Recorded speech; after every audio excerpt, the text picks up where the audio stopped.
Hello everyone, कैसे हैं आप लोग। दोस्तों, सिक्योर बीपीएससी 70 जो हम लोग स्टार्ट किए थे, आज उसी में हिस्ट्री की कड़ी के अंतर्गत एक नया टॉपिक को लेकर आए हैं जिसका नाम है आंग्ल मैसूर युद्ध। आज हम लोग आंग्ल मैसूर युद्ध के संबंध में चर्चा करेंगे। तो आइए स्टार्ट करते हैं। देखा जाए तो जो मैसूर राज्य था वह पहले वहाँ पर वाडियार वंश का शासन था, और वाडियार जो वंश है उसके एक अंतिम शासक जो थे चिक्का कृष्णराज द्वितीय, ये शासन कर रहे थे। लेकिन इस समय जो वास्तविक सत्ता थी उस समय दो भाइयों के हाथ में थी, जिसका नाम था देवराज और नंजाराज। आगे चलकर 1749 ईस्वी में नंजाराज, जो उस समय वित्त मंत्री के पद पे था, उसके सहयोग से हैदर अली मैसूर की सेना में शामिल होते हैं। और 1755 ईस्वी में डिंडीगुल, जो तमिलनाडु में पड़ता है, वहां पर फ्रांसीसियों की सहायता से हैदर अली ने आधुनिक शस्त्रागार की स्थापना की थी। ठीक है।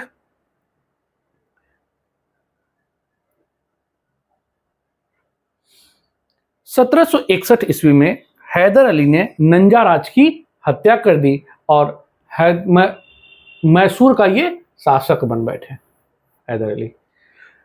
आगे चल के धीरे धीरे हैदर अली ने अपने साम्राज्य को विस्तार किया, अपनी शक्ति को विस्तार किया।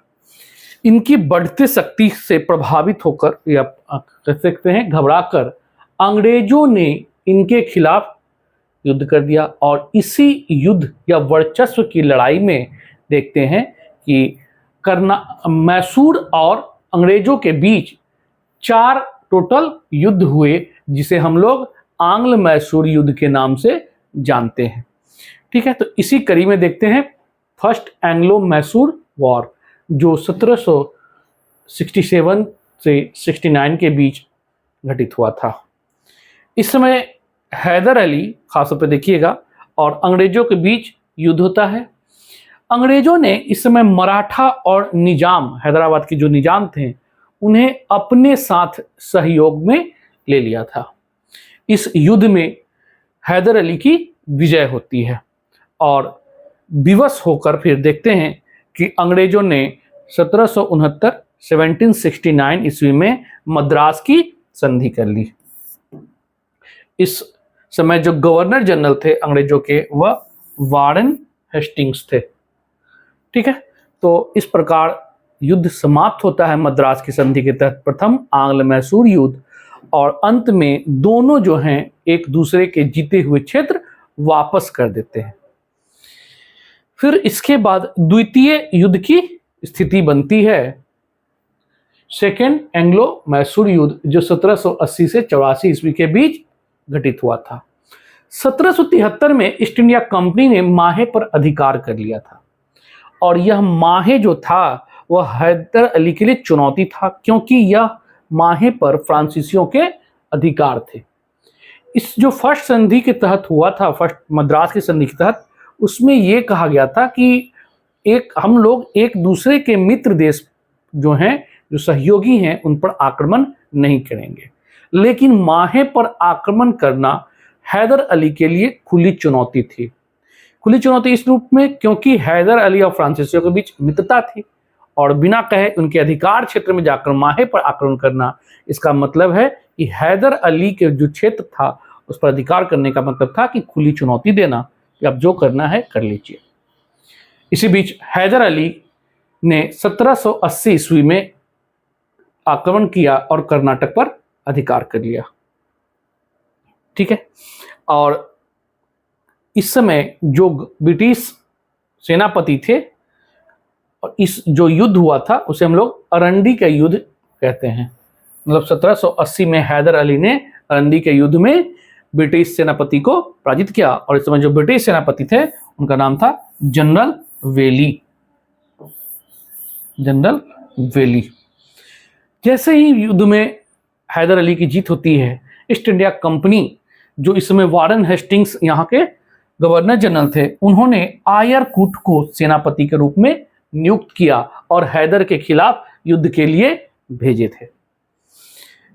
फिर आगे चलकर इसी बीच में देखते हैं कि हैदर और आयरकुट के बीच युद्ध होता है, जिसमें हैदर अली पराजित हो जाते हैं। हालांकि इस युद्ध में ना ब्रिटिश को बहुत ज़्यादा फायदा नहीं हुआ था, लेकिन दुर्भाग्यवश हैदर अली इस युद्ध में घायल होते हैं और 7 दिसंबर 1782 ईस्वी में हैदर अली की मृत्यु हो जाती है। 1782 ईस्वी में जैसे हैदर अली की मृत्यु होती है, इसके बाद हैदर अली के पुत्र जो टीपू सुल्तान थे वो शासक बनते हैं। जो द्वितीय आंग्ल मैसूर युद्ध स्टार्ट हुआ था, वो सारी घटना अभी चल रही है। जैसे टीपू सुल्तान शासक बनते हैं तो ये युद्ध को फिर से कंटिन्यू रखते हैं और लगभग 2 साल तक 1784 ईस्वी तक युद्ध जारी रहा। 1784 तक हो जाने के बाद कोई निष्कर्ष निकल नहीं पा रहा था कि कौन जीतेगा कौन हारेगा। फलतः 1784 ईस्वी में दोनों पार्टी ने, ईस्ट इंडिया कंपनी और टीपू ने, एक मंगलौर की संधि करते हैं और युद्ध विराम घोषित कर देते हैं। मतलब 1784 ईस्वी में द्वितीय आंग्ल मैसूर युद्ध मंगलौर की संधि के तहत समाप्त हो जाता है। इसी बीच देखते हैं कि टीपू सुल्तान के संबंध में कुछ प्रश्न पूछा जाता है, उसको भी हम लोग यहीं पर देख लेते हैं। जैसे कि टीपू सुल्तान जो थे वो बहुत पढ़े लिखे विद्वान थे, कई भाषाओं के जानकार थे, जिसमें कुछ भाषा अगर देखा जाए तो अरबी है, फारसी है, उर्दू है, कन्नड़ है, ऐसे कई सारे भारतीय और विदेशी भाषा वो भी ये जानकार थे। इन्होंने कई सारे प्रयोग भी किए, जिसमें हम देखते हैं खासतौर पर जैसे नई मुद्रा का प्रचलन इन्होंने किया था, नवीन संबंध जारी किए, माप तौल की इकाई की को फिर से लाए थे। तो कई सारे यहाँ पर हम देखते हैं कि नई नई चीज़ों का अन्वेषण किया गया था। इसके अलावा देखते हैं कि जिन्होंने टीपू सुल्तान ने अपने सिक्कों पर हिंदू देवी देवताओं के भी चित्र अंकित कराए तथा हिंदू संबंध की आकृतियां अंकित करवाए थे। इन्होंने, टीपू सुल्तान ने वर्ष एवं महीनों के नाम जो है वह अरबी भाषा में अंकित करवाए थे। यह भी इंपॉर्टेंट है, कई बार पूछता है। साथ ही साथ टीपू सुल्तान ने श्रृंगेरी के जगत गुरु शंकराचार्य के सम्मान में जो श्रृंगेरी का मंदिर है उसका पुनर्निर्माण कराए थे। इस प्रकार हम देखते हैं कि टीपू सुल्तान धर्म सहिष्णु शासक भी थे। टीपू सुल्तान प्रथम भारतीय शासक थे जिसने यूरोपीय पद्धति पर आधारित अपनी सेना का प्रशिक्षण करवाया था। फ्रांसीसी क्रांति में आस्था व्यक्त किए थे और आस्था व्यक्त करते हुए इन्होंने अपने आप को नागरिक टीपू कहलाया, क्योंकि इस समय फ्रांसीसी क्रांति हो रही थी और वहां पर हम लोग जानते हैं कि मध्य वर्ग द्वारा वर्चस्व आधिपत्य स्थापित करने के लिए कई सारे कैसे क्लब की स्थापना हुई थी। वहां के लोग अपने आप को नागरिक करके अपने आप को जोड़ते थे, स्वतंत्रता के वृक्ष लगवाते थे। तो टीपू सुल्तान ने भी फ्रांसीसियों की सहायता के लिए कह सकते हैं कि फ्रांसीसी जो क्लब की स्थापना किया गया था उनके सदस्य बनते हैं, जिसमें जैकोबियन क्लब महत्वपूर्ण था। इसके अलावा अपने आप को नागरिक टीपू कहलाते हैं। साथ ही साथ श्रीरंगपट्टनम जो इनकी राजधानी थी, वहां पर स्वतंत्रता के वृक्ष, यहाँ पर वृक्ष हो जाएगा, स्वतंत्रता के वृक्ष लगवाए थे। ठीक है, तो इस प्रकार इन्होंने अपनी जो आस्था है वो भी व्यक्त किए थे। फिर यहीं पर है 1796 ईस्वी में इन्होंने नौसेना बोर्ड की भी स्थापना किए थे। तो ये भी याद रखिएगा, 1796 में नौसेना बोर्ड की स्थापना की थी। तो इस प्रकार इस समय तक टीपू सुल्तान यूरोपीयों से भी मदद लेते हुए अपनी स्थिति को काफी सुदृढ़ कर लिए थे। इन्हीं घटनाओं के बीच तृतीय आंग्ल मैसूर युद्ध फिर से घटित होता है, जो 1790 से 1792 ईस्वी के बीच में घटित हुआ था। इस समय देखते हैं कि अंग्रेज लोग जो ईस्ट इंडिया कंपनी थे वह टीपू सुल्तान या कह सकते हैं मैसूर के साथ युद्ध के लिए चाहते थे, ताकि इनकी जो शक्तियां बढ़ रही थी टीपू सुल्तान की, उनको किसी तरह रोका जाए। अंग्रेजों ने टीपू सुल्तान के विरोध में मराठा और निजाम को अपने सहयोग में मिला लिया था। इनको कुछ लालच दी गई थी। इस समय जो ईस्ट इंडिया कंपनी के सेनापति थे वह मेडोज थे, मेडोज लिखा गया है, मेडोज थे। इस प्रकार ईस्ट इंडिया कंपनी जो मेडोज के नेतृत्व में थी और टीपू सुल्तान के बीच युद्ध होता है। इस युद्ध में टीपू सुल्तान पराजित होते हैं। इनके साथ श्रीरंगपट्टनम की संधि होती है, जो इनकी राजधानी थी श्रीरंगपट्टनम की संधि होती है। ठीक है, इस संधि के तहत कुछ बातें उभर कर आती है, जैसे टीपू सुल्तान का आधा अपना राज्य जो है अंग्रेजों को देना पड़ा था। ठीक है, आधा राज्य ईस्ट इंडिया कंपनी को देना पड़ा था, देना पड़ा। इसके अलावा जो युद्ध हुआ था, युद्ध हर्जाने के रूप में 3 करोड़ रुपया, 3 करोड़ रुपया दंड के रूप में देना था, अब इतने पैसे तो थे नहीं इनके पास तुरंत, तो जब तक पैसा नहीं मिले पूरा पैसा, तब तक इनके 2 पुत्रों को बंधक बनाया गया था, 2 पुत्रों को बंधक बनाया गया था।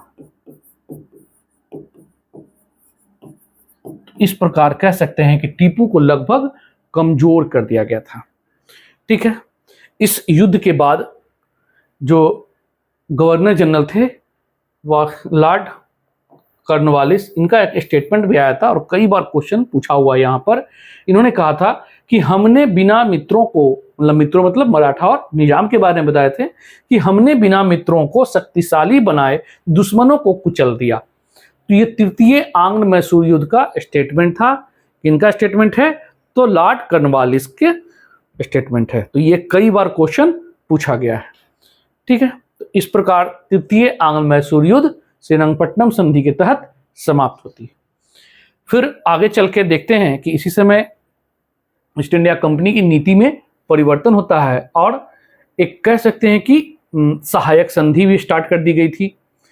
क्योंकि इसी समय देखिएगा कि वर्चस्व की लड़ाई में खासतौर पर ईस्ट इंडिया कंपनी सभी भारतीय क्षेत्रों को अपने अधिकार क्षेत्र में और सहायक संधि के तहत वहां पर अपना प्रभुत्व चाहते थे। तो इसी बीच मैसूर के साथ भी इन्होंने सहायक संधि की बात की थी, लेकिन टीपू सुल्तान ने मना कर दिया। फलतः चतुर्थ आंग्ल मैसूर युद्ध जो 1790 से 92 के बीच घटित होता है। इस युद्ध में क्या हुआ था, तो इस समय गवर्नर जनरल थे जो लॉर्ड वेलेस्ली थे। लॉर्ड वेलेस्ली और इस समय जो ब्रिटिश ईस्ट इंडिया कंपनी के जो सेनापति थे स्टुअर्ट, इन दोनों ने मिलकर टीपू के खिलाफ युद्ध स्टार्ट कर दिए। इस युद्ध में टीपू सुल्तान लड़ते हुए वीरगति को प्राप्त होते हैं और श्रीरंगपट्टनम में ही वो अपने जो राज्य की राजधानी है वहीं पर वो शहीद होते हैं। इस प्रकार मैसूर में जो हैदर अली टीपू सुल्तान की सत्ता थी वो पूर्णतः समाप्त हो जाती है और ईस्ट इंडिया कंपनी ने जो आडियार वंश का था उसी वंश के एक बालक कृष्णराय को पुनः गद्दी पर बैठाया और मैसूर के साथ सहायक संधि कर लेते हैं। तो इस प्रकार अंग्रेजों ने मैसूर को अपने क्षेत्र में, अपने अधिकार क्षेत्र में ले लेते हैं। तो यह इंपॉर्टेंट हो जाता है आपका आंग्ल मैसूर संघर्ष। तो ये कहानी थी आंग्ल मैसूर संघर्ष की दोस्तों। अब हम नेक्स्ट जो हमारा वीडियो होगा वो मराठा के साथ होगा, पंचसिख के साथ होगा। तो बस देखते रहिए और बस एंजॉय करते रहिए, पढ़ाई थोड़ा थोड़ा करते रहिए, क्योंकि अभी डेट भी बढ़ गई है, कोई बात नहीं, लेकिन अपने पढ़ाई को रिदम में बनाए रखिए। ठीक है दोस्तों, जल्द मिलते हैं नेक्स्ट वीडियो के साथ। Okay, thank you.